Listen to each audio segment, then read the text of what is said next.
and you're the ones that sent Barack Obama the presidency. And I have a simple proposition here. I'm here to ask you for your help. Where I come from, you don't get far unless you ask. My name's Joe Biden. I'm a Democratic candidate for the United States Senate. Look me over. If you like what you see, help out. If not, vote for the other guy. Give me a look, though, okay?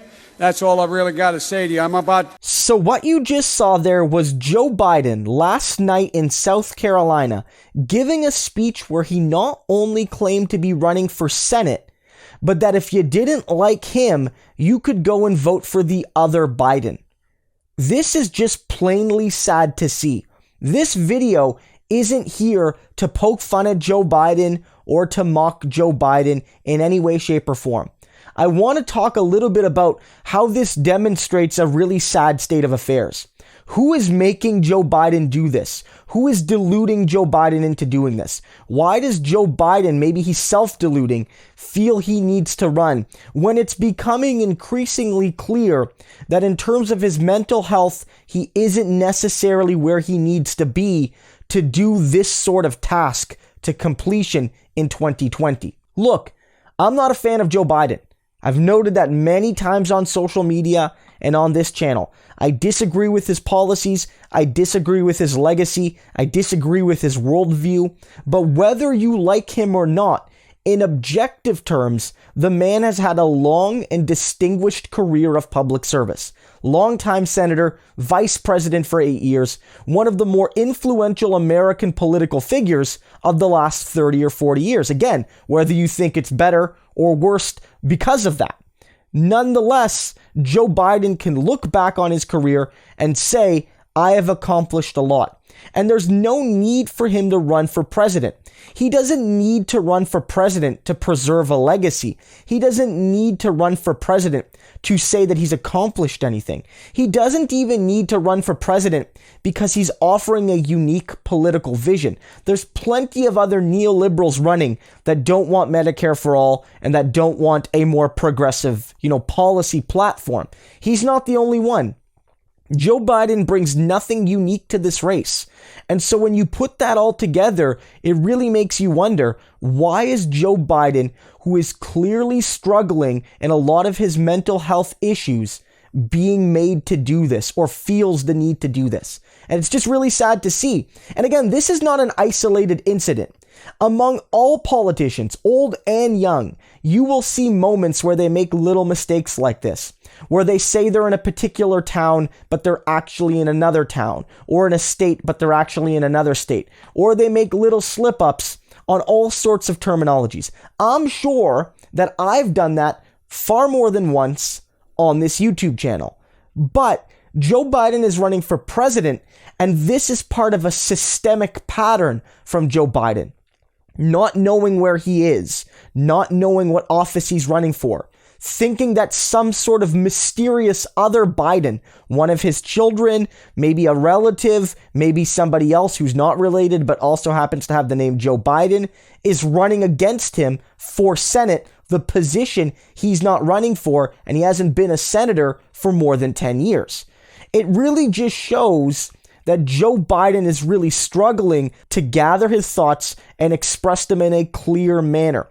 Not only in debates, but even in prepared speeches, which is where you would feel that even somebody struggling with these issues could sort of be reeled in because they have a prepared set of remarks that they can sort of go off of. And it's not even the gaffes, but it also refers to, the corn pop speeches and the hairy leg speeches, where Biden just goes on these sort of tangential rants that have nothing to do or very little to do with what he's actually there to be speaking about in terms of policy or vision. Joe Biden doesn't need to do this. And I made a video a few months ago, and I think to my discredit, I sort of made the video more comedic than it should have been. But if we recall back a few months ago, there was this report that came out which had Barack Obama telling Joe Biden in private that he didn't need to do this, that he didn't need to run for president. He didn't have anything to prove, and that if anything, Joe Biden could actively tarnish his legacy if he runs for president and it doesn't go well, if it's embarrassing, or if he looks worse coming out of the process than he did going into the process. And a lot of people laughed about that. I sort of did myself. But the more and more I think about it, the more and more I realize that whether you like Obama or not, in that moment, he was being deeply human and compassionate about his former vice president. Going to Joe Biden and basically saying, maybe without saying it directly, that I worry about your health. I worry about your ability to do this. I don't want to see you go through any sort of struggles that you don't need to face. And that if you're worried about your legacy, know that it may end up worse off because of this. And so Joe Biden has entered this race and he's really struggled. He's struggled to get his ideas across clearly. He's struggled to portray an image of consistent mental clarity.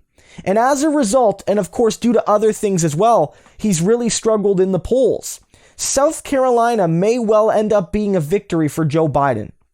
The polling there has certainly tightened between Bernie Sanders and Joe Biden. Biden consistently led South Carolina by 20, sometimes 30 points just a couple months ago. But now the statistical average is, within 5-6 points between Bernie and Biden. It could very well end up that Joe Biden loses this firewall. His firewall of African American support has largely left him. Bernie Sanders, according to the new Morning Consult poll we covered yesterday on the channel, leads Joe Biden by a few points nationally among African American voters.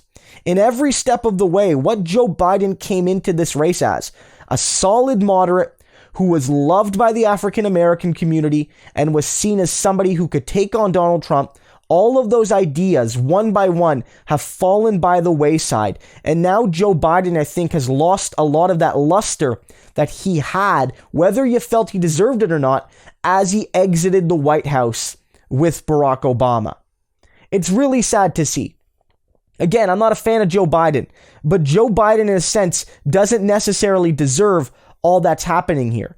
And it's not just this sort of thing. It's also that Biden, in this desperation, feels he needs to sort of pump up his legacy. Joe Biden just a couple days ago basically said, I was arrested in South Africa trying to work with Nelson Mandela. And that's just not true. And you might say maybe that's a mixture of blatant lying, and maybe that is connected to the fact that Joe Biden isn't always where he needs to be in terms of his raw mental capacities. So I think this is such a disappointing state of affairs, that Joe Biden feels the need to do this, or that other people in and around Joe Biden, people that Joe Biden trusts and respects, feels he needs to do this. I think it's time that Joe Biden drop out. I think Joe Biden needs to enjoy his life, needs to enjoy his family, needs to enjoy his friends, needs to make his political contributions when and where he can, because, I still think he has the ability and the right and the responsibility to speak about the issues that matter to him. But I don't think running for president, as we've clearly seen, is something Joe Biden should be doing right now.